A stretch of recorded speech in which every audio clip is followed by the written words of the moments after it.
Good evening, everybody. Hope all of you are having a great Friday. Yeah, it's been a while since I've done this YouTube channel. I've just been very busy on my end and haven't had time or the energy to do the YouTube channels. But I'm hoping to get back in the game right now. And as you know, politics in the U.S. never ends, especially in these crazy partisan times.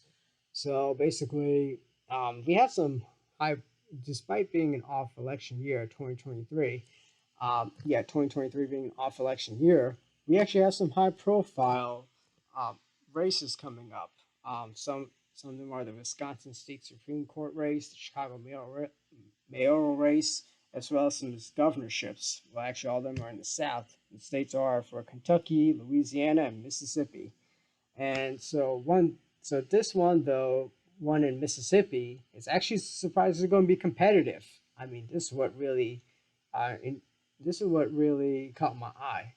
Basically, as you all know, Mississippi is a deep red state, and has not elected. The last time they voted for a Democrat president was 1976. That was under Jimmy Carter, and since then, since 1980, they just been electing Republicans ever since then. However, they had voted for several Democrats for the governorships during that time, and but a lot of them were the moderate conservative type of governors, and the Republicans been holding on to the governorship and all the other been holding on to the governorship for over 20 years.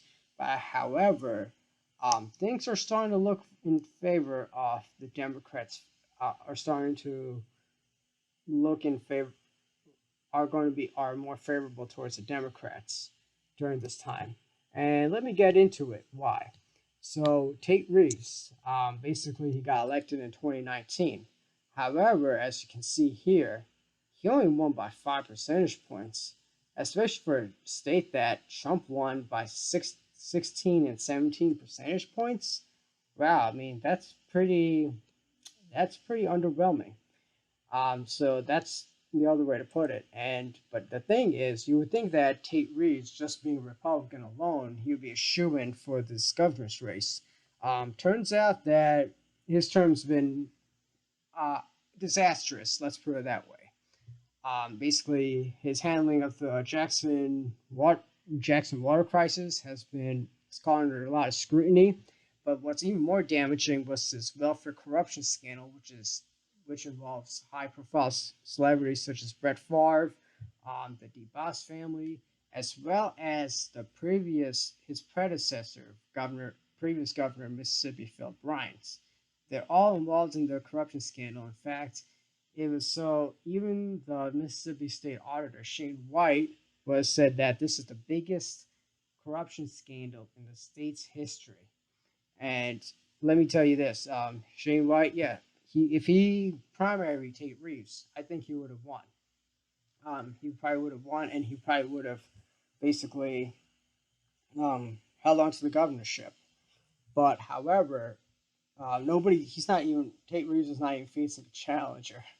I mean, there's two unknowns. Nobody knows who they are. Everyone else is running for re-election. Now, the thing is, this has Tate Reeves' approval rating is down the toilet. You had things like 42% approval rating and 54% 54% disapproval. I'm sure it must have changed, but that was the last thing I checked. But however, and his Democratic opponent, name is Brandon Presley. Yes, he is a distant relative of Elvis Presley. However, he has served as a Mississippi Public Service Commissioner for the Northern District, and he is probably the perfect mold for the state because he's more of a moderate conservative type of Democrat, like John Bel Edwards is in the state of Louisiana. And he is actually running as more of a populist, uh, you could say more of a populist campaign. If you look at his Twitter feed, he's called himself like more of an FDR, Bill and McCoy Democrat. So basically, you can see that he's going to be running based on economic issues, and that might be the winning formula. Basically, being conservative on social issues, but being more left leaning and more populist on economic issues. So that's how you're going to win over Republican votes. Now, let's get into this race. So basically, the latest polls that we have is the first one was in January. Well, actually, both of them are in January, but early this year, um, basically Tate Reeves 43-39 in deep red state. And then the next, the past two, I mean, towards the end of the January, Brandon Presley, he's leading the race 47 to 43%. Wow, I mean, so you can expect to see that the DNC is going to, or the Democratic Governors Association, they're going to put a lot of money in this to try to flip this. And this will be a big shock to the entire nation. And I mean, it could happen, like if you look at the Louisiana's governor's race in 2015, nobody thought John Bel Edwards had a shot, but he still won. He beat David Ritter by double digits. And look at his next door neighbor. I mean, look at Alabama in 2017. Yeah, Doug Jones, he beat Roy Moore. I mean, I think it was like so close, but he still beat him despite that state going to Donald Trump by almost like 30%, like 25 to 30 percentage points. And let's not forget, Roy Moore was the most flawed. He was not the best that the Republicans could offer. That's putting it mildly. So let's look at this political article that came out back in 20. That came out back in uh, earlier this month, actually. And I do apologize for the ads. It's been a while, so I'm not that tech savvy. Uh, right now, I kind of forgot how to do. I should have done the ad block. I apologize for that. So basically, let's look into the article saying that all shook up. Why Dempsey sliver off opportunity in deep red Mississippi. Now, basically, there's just a lot of things going in favor of the Democrat right now, in Brandon Presley's favor.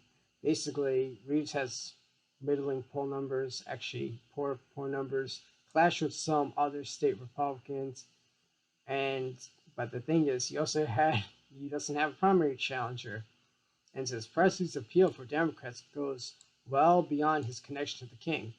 Democrats believe that his record as a public official, combined with what would need to be a strong campaign and a weak incumbent, gives them a chance to break the GOP streak of dominance over state government. It would follow a similar path to other recent Democratic governors elected in red states like Louisiana, Kentucky, and Kansas. That is true. Louisiana, uh, Democrats made a referendum against Bobby Jindal, who banked up the budget.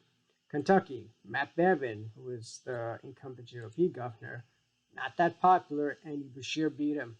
Kansas, Laura Kelly got reelected last November. Yes, Kansas re-elected a Democratic governor. So just letting everyone out there know.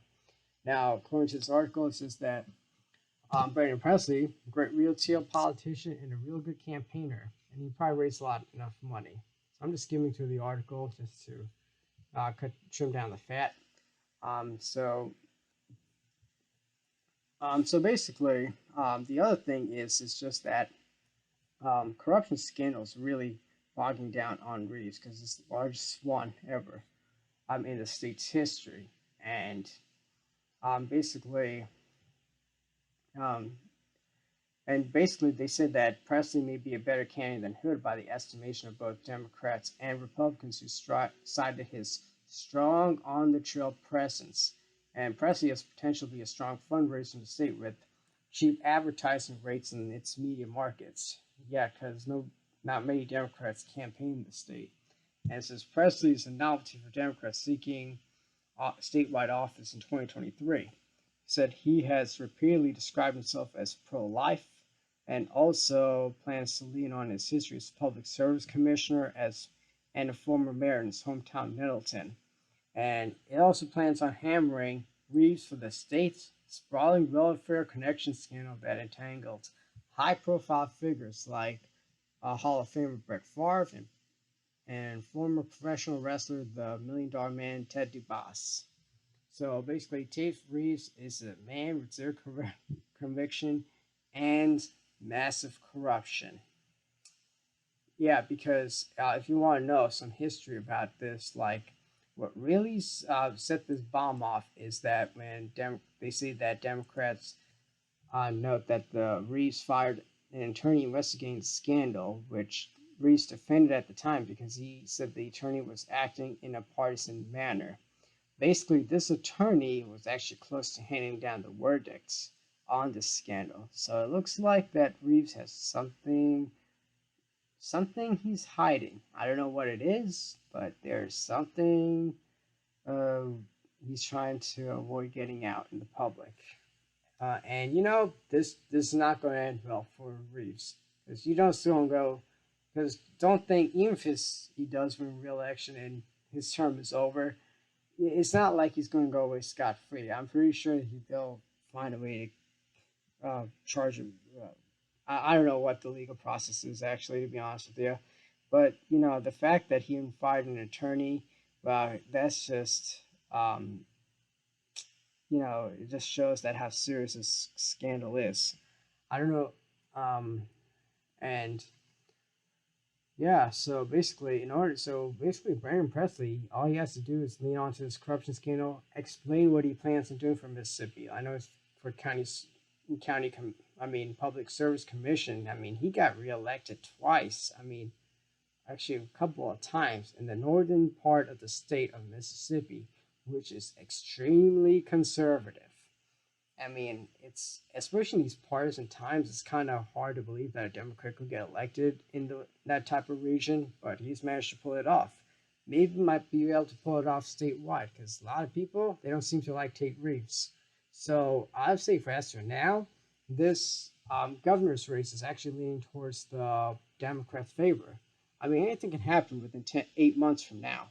And so let's just see what goes on, especially what goes on in October, and what the turnout is. Because if you look at Brandon Presley's Twitter profile, a lot of people, especially Republicans, seem to like the guy, and they seem to really despise Tate Reeves.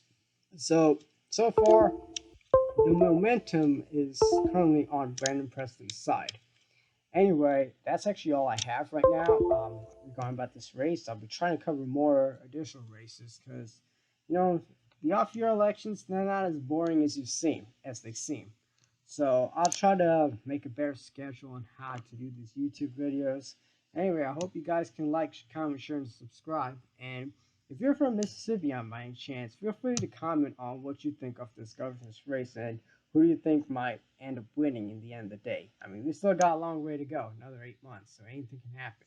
Anyway, you guys stay safe out here in this crazy world, and you take care. Bye.